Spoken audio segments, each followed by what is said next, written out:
So guys, welcome back to our beautiful channel Reading Mania. If you are new in my channel, then please like my videos and subscribe my channel and also share my videos. तो आज हम पढ़ने वाले हैं class 11 का chapter number 1। ये हमारा part 6 video है। अगर आप लोग मेरा पहले का वीडियो नहीं देख चुके हैं तो मैं उसका लिंक आपको डिस्क्रिप्शन में दे दूंगा।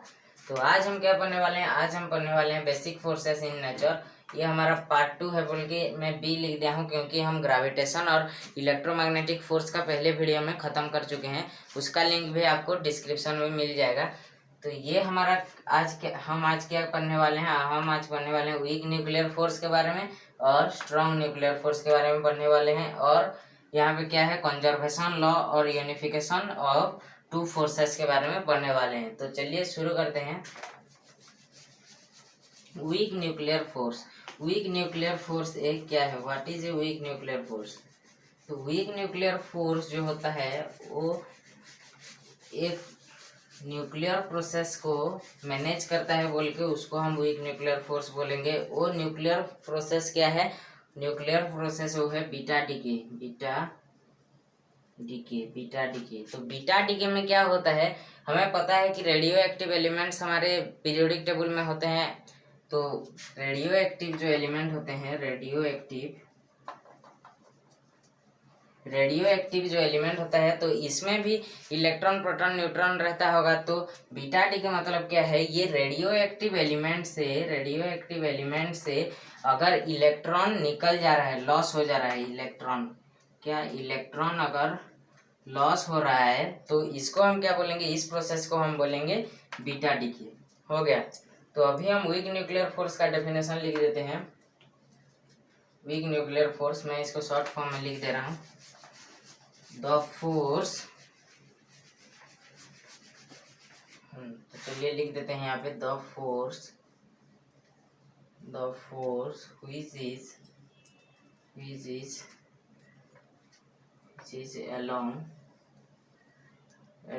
do nuclear process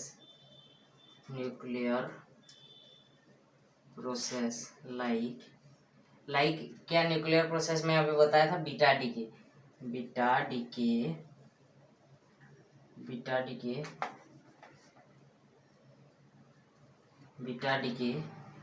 is called weak nuclear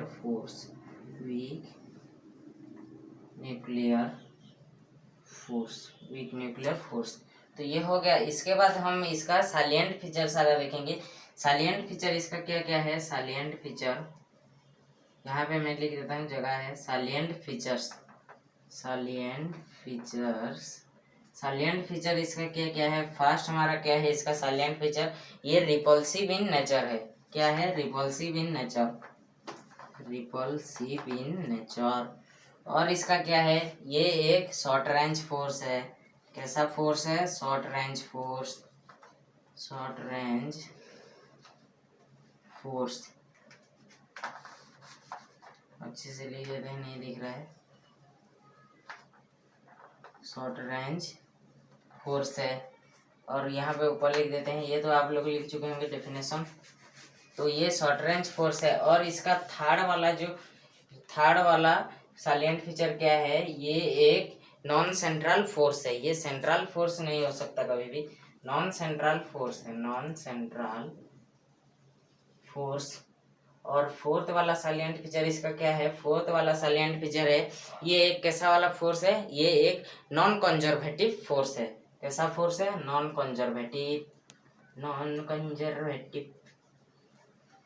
conservative force.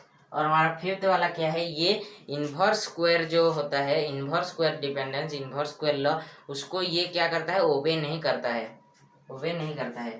Not obey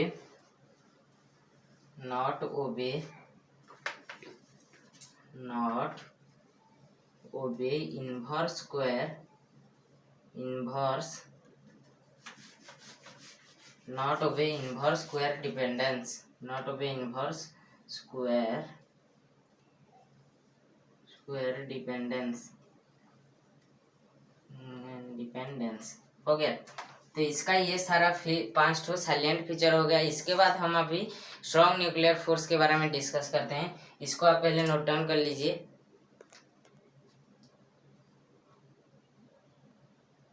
तो अभी हम डिस्कस करते हैं स्ट्रॉन्ग न्यूक्लियर फोर्स के बारे में। स्ट्रॉन्ग न्यूक्लियर फोर्स, इसको हम शॉर्ट फॉर्म में ऐसे लिख देते हैं। तो स्ट्रॉन्ग न्यूक्लियर फोर्स क्या है? हमें पता है कि एटॉम में न्यूक्लियस होता है और क्या होता है, ऑर्बिट सारा होता है, ऑर्बिट बहुत सारा ऑर्बिट होता है ऐसे।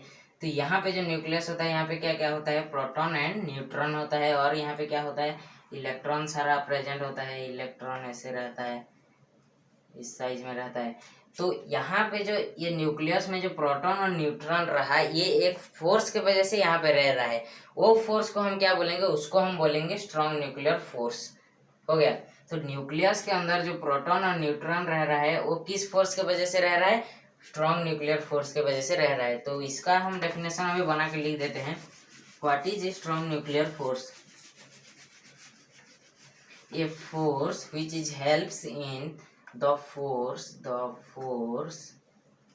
which is helps in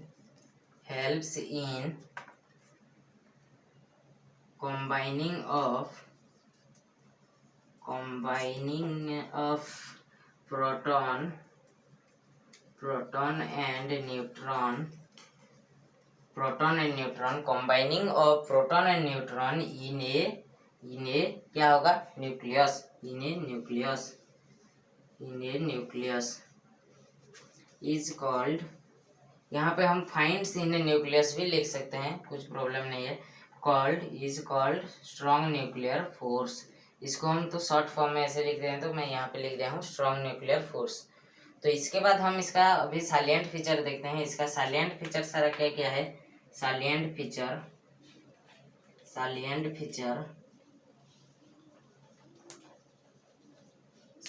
feature इसका क्या है, हमारा फर्स्ट साइलेंट फीचर क्या है इसका, ये अट्रैक्टिव इन नेचर है। क्या है, अट्रैक्टिव इन नेचर है। और क्या है ये इनवर्स स्क्वायर डिपेंडेंस नहीं करता है, इनवर्स स्क्वायर को डिपेंड नहीं करता है। नो इनवर्स स्क्वायर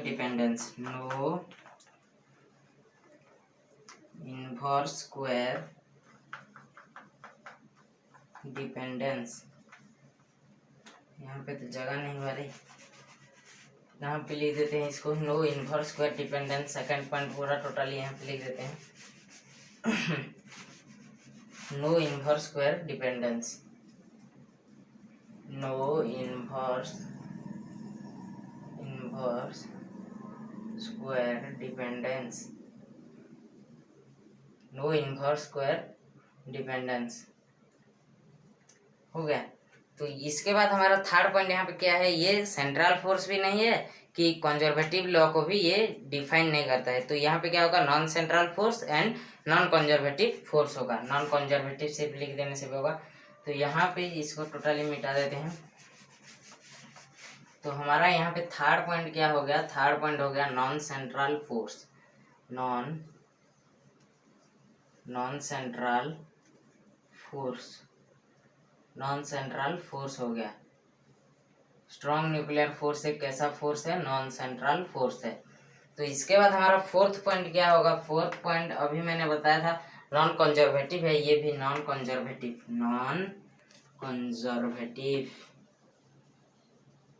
कंजर्वेटिव है। और फिफ्थ वाला हमारा क्या है, ये एक कैसा फोर्स है, ये एक शॉर्ट रेंज फोर्स है, शॉर्ट रेंज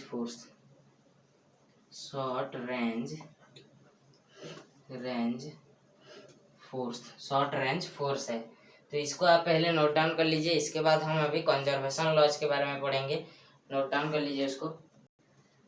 तो अभी हम कंजर्वेशन लॉज के बारे में डिस्कस करते हैं। कंजर्वेशन लॉज हमारे केमिस्ट्री में भी होता है और फिजिक्स में भी है। केमिस्ट्री में होता है जैसे law of conservation of mass, law of conservation of और क्या होता है, चार्ज, एनर्जी, वो सारा होता है वो। लेकिन फिजिक्स में होता है सिर्फ, केमिस्ट्री में किसका एक होता है, सिर्फ मास का होता है। तो यहाँ पे हम लॉ ऑफ कंजर्वेशन ऑफ किस का पढ़ेंगे, 5 का पढ़ेंगे यहाँ पे। तो law of conservation of first क्या है, मास। सेकंड वाला क्या है, सेकंड वाला है चार्ज। CHARG, चार्ज हो गया। तो थर्ड वाला फिर हमारा क्या है, थर्ड वाला है energy, law of conservation of energy. तो यहाँ पे हम एनर्जी लिख देते हैं, एनर्जी। फिर फोर्थ वाला क्या है, मोमेंटम। जो दो टाइप्स का होता है वो सारा का लॉ ऑफ कंजर्वेशन होता है। जैसे यहाँ पे मैं पहले मोमेंटम का बता देता हूँ। मोमेंटम टू टाइप्स का होता है। फर्स्ट वन इज हमारा लीनियर मोमेंटम। लीनियर मोमेंटम एक होता है और एक क्या होता है, एंगुलर मोमेंटम होता है। तो दोनों का लॉ ऑफ कंजर्वेशन हमें, मतलब दोनों का लॉ ऑफ कंजर्वेशन रहता है। तो सेकंड वन हमारा क्या है, एंगुलर। तो यहाँ पे क्या होगा, फोर्थ वाला law of conservation of linear momentum. तो यहाँ पे हम लिख देते हैं लीनियर मोमेंटम, फिर फिफ्थ वाला हो गया क्या है, यहाँ पे लीनियर मोमेंटम तो एक हो गया। उसके बाद क्या है, एंगुलर मोमेंटम।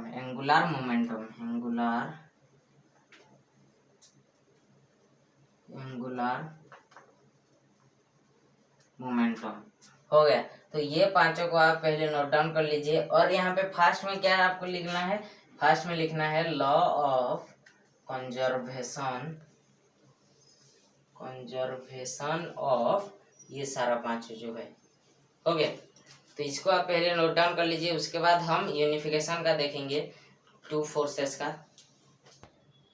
जो सारा फोर्स जो होता है वो दो ठो लॉ का यूनिफाई होके बनता है।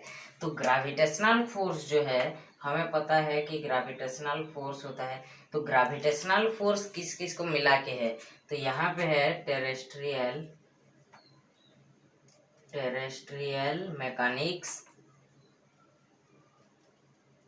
Mechanics plus celestial mechanics.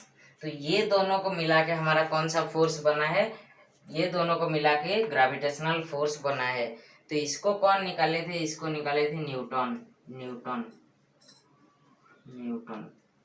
उसके बाद इलेक्ट्रोमैग्नेटिक फोर्स भी एक कॉम्बिनेशन ऑफ फोर्स है, इलेक्ट्रोमैग्नेटिक फोर्स। सेकेंड वाला जो है हमारा इलेक्ट्रोमैग्नेटिक फोर्स। तो ये भी दो ठो फोर्स का कॉम्बिनेशन है। कौन कौन सा force, electric force plus magnetic force. Electric plus magnetic, electric और मैग्नेटिक फोर्स का कॉम्बिनेशन में ये फोर्स बनता है। ये फोर्स कौन निकाले थे, ये फोर्स निकाले थे फैराडे।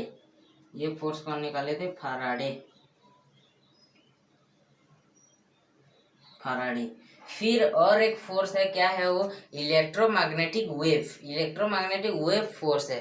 तो वो फोर्स कौन निकाले थे, उसको हम यहाँ पे लिख देते हैं इलेक्ट्रोमैग्नेटिक वेव फोर्स। तो हमारा थर्ड फोर्स क्या हो गया, इलेक्ट्रोमैग्नेटिक वेव फोर्स, हो गया। तो इसको कौन निकाले थे, कौन डिस्कवर किए थे, पहला वाला हमारा कौन निकाले थे, इसको कौन से फोर्स में से ये डिराइव हुआ है। पहले कौन निकाले थे हम देख देते हैं, मैक्सवेल निकाले थे इसको, मैक्सवेल। फिर ये कौन कौन से फोर्स का कॉम्बिनेशन है, फर्स्ट तो इलेक्ट्रिक फोर्स है, इलेक्ट्रिक प्लस मैग्नेटिक फोर्स है, मैग्नेटिक प्लस ये किसका है, ऑप्टिक्स का है। ऑप्टिक्स मतलब हमने पढ़ रखा है। ऑप्टिक्स मतलब क्या है, जो ये एक ब्रांच ऑफ फिजिक्स है जो बिहेवियर ऑफ लाइट के ऊपर डील करता है। तो ये तीनों को मिला के हमारा कौन सा फोर्स यहाँ पे बन गया, ये तीनों को मिला के हमारा फोर्स बन गया इलेक्ट्रोमैग्नेटिक वेव फोर्स। तो और फिर देखते हैं हम रेशियो ऑफ फोर्सेस क्या क्या होता है, रेशियो ऑफ फोर्सेस।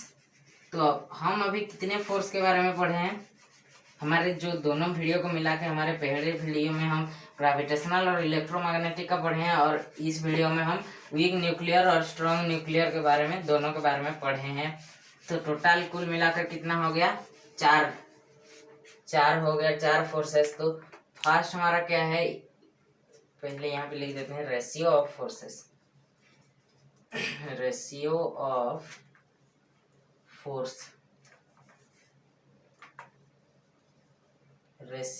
फोर्स। तो यहाँ पे जो है, यहाँ पे क्या है, फर्स्ट तो सबसे स्मॉलेस्ट कौन सा है, ग्रेविटेशनल फोर्स है। फिर सबसे लार्जेस्ट कौन सा है, सबसे बड़ा कौन सा है, स्ट्रॉन्ग न्यूक्लियर फोर्स है। इसके अंदर क्या क्या आ जाएंगे। इसके बाद थोड़ा सा बड़ा कौन सा फोर्स है, वीक न्यूक्लियर फोर्स है, वीक न्यूक्लियर फोर्स। और इससे थोड़ा बड़ा और स्ट्रॉन्ग न्यूक्लियर फोर्स से कम कौन सा फोर्स है, इलेक्ट्रोमैग्नेटिक फोर्स है। हो गया। तो इसको पहले आप नोट डाउन कर लीजिए, लिख लीजिए पूरा टोटल डेफिनेशन के साथ, मतलब डेफिनेशन नहीं, यहाँ पे एफ जी जो लिख दिया हूँ, यहाँ पे ग्रेविटेशनल फोर्स वैसे करके लिख दीजिए। उसके बाद हम इसका वैल्यू भी एनालाइज करेंगे क्या क्या है। तो इसका वैल्यू सारा क्या क्या होगा। फर्स्ट ग्रेविटेशनल फोर्स का वैल्यू को हम अगर कंसीडर करेंगे 1, तो इसके चलते ये वीक न्यूक्लियर फोर्स का वैल्यू कितना होगा, वीक न्यूक्लियर फोर्स का वैल्यू होगा 10⁻22। फिर इसको लेके हम अगर देखेंगे इलेक्ट्रोमैग्नेटिक फोर्स का वैल्यू कितना होगा, इलेक्ट्रोमैग्नेटिक फोर्स का वैल्यू होगा 10⁻36। फिर यहाँ पे है, ऐसे लिख देते हैं। फिर स्ट्रॉन्ग न्यूक्लियर फोर्स का इसका वैल्यू कितना होगा, 10⁻38, सॉरी 36 लिख दे रहा हूँ, 38। तो यहाँ पे हमें ये चारों को लेके हमें क्या पता चला, सबसे वीकेस्ट फोर्स कौन सा है, ग्रेविटेशनल फोर्स है। तो ये क्या है, वीकेस्ट फोर्स, वीकेस्ट फोर्स। और सबसे स्ट्रॉन्गेस्ट फोर्स कौन सा है, स्ट्रॉन्ग न्यूक्लियर फोर्स। उसके नाम से ही पता चल रहा है स्ट्रॉन्ग न्यूक्लियर फोर्स है बोल के, स्ट्रॉन्गेस्ट फोर्स है बोल के, क्योंकि उसका नाम स्ट्रॉन्ग न्यूक्लियर फोर्स है। तो इसमें हमारा वीडियो होता है एंड, और हमारा चैप्टर भी होता है एंड, फिजिकल वाला चैप्टर इसमें हमारा एंड होता है। अगर ये वीडियो आपको पसंद आए तो लाइक कर देना, और मेरे चैनल में जो न्यू है वो प्लीज़ मेरे चैनल को सब्सक्राइब भी कर देना, और ये वीडियो सारे को आपके दोस्तों के साथ बहुत सारा शेयर भी करना है। तब के लिए बाय बाय।